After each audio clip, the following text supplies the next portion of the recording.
Good morning, Facebook. As we move closer and closer into the spring, we'll be inundated with movies about love and love stories and love, and all that good love stuff. And, I'm always not a big love movie uh, person. I mean, I'm not really into the emotional movies, but I know my wife was going to want to go see a whole bevy of movies about love stories and love this. We call them kind of chick movies, but that's something you got to do as a husband. But anyway, God, who is love, He commands us to love us. He commands and compels us to love one another. So He said, "This a new commandment I give to you, that you love one another. If you love one another, then they will know that you are my disciple. If you love one another." But love is more than a feeling. And when you put the biblical construct around love, you know, um, where there's responsibilities that come with love, love may not always feel good. If people expect love to always feel good, that's because they don't actually understand the biblical concept of agape love. Agape seeks the best for others, active goodwill, sacrifice, and selflessness is in love. But sometimes it's also being crystal clear on what our responsibilities are in the Lord. And sometimes that doesn't always feel good to tell someone the truth. In my experience, we love until we are called to love someone we don't like. Get that? Someone who is different than us, who doesn't share the same beliefs or the same degree that we worship.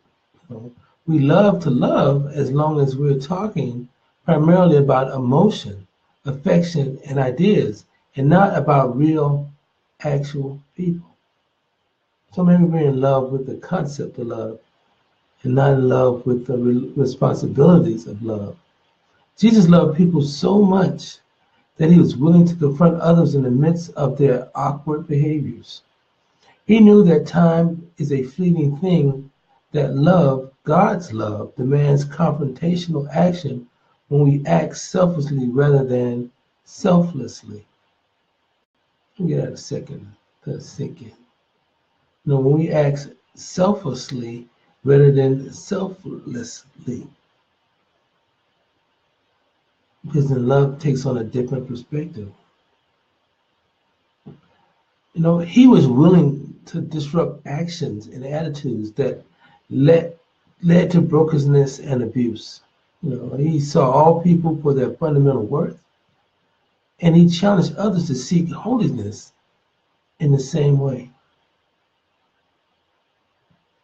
To love like Jesus will hurt at times. It will put us in a position we would rather avoid.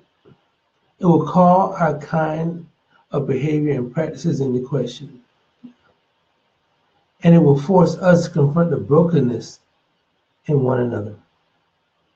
But this is the way everyone will know that we are disciples, and we love each other just as Jesus loved us. We love one another just as Jesus loved us. We're going to love each other through our differences, of opinion, through our brokenness, through our inability maybe to come alongside each other at times. And we're going to love each other through what we see, through our faith, through our lack of faith, through our strength, through our weaknesses, through our hurts, through our habits, through our hang-ups. We got to love one another. Because Jesus is the ultimate act of love. And we say Jesus is God and Jesus is love. And we need to act in kind. So call that person today that you may not have talked to in a while because of maybe some type of estrangement. Talk to that guy today or girl today at work that no one talks to because their miss may be a little bit difficult. Meet someone on an even plane that you've been trying to have a conversation with, but it's something about them you just don't like. Walk in the love that God gives us. Because when we draw close to God, He draws close to us. He'll take us places you've never been before. Make today the day of love. Amen.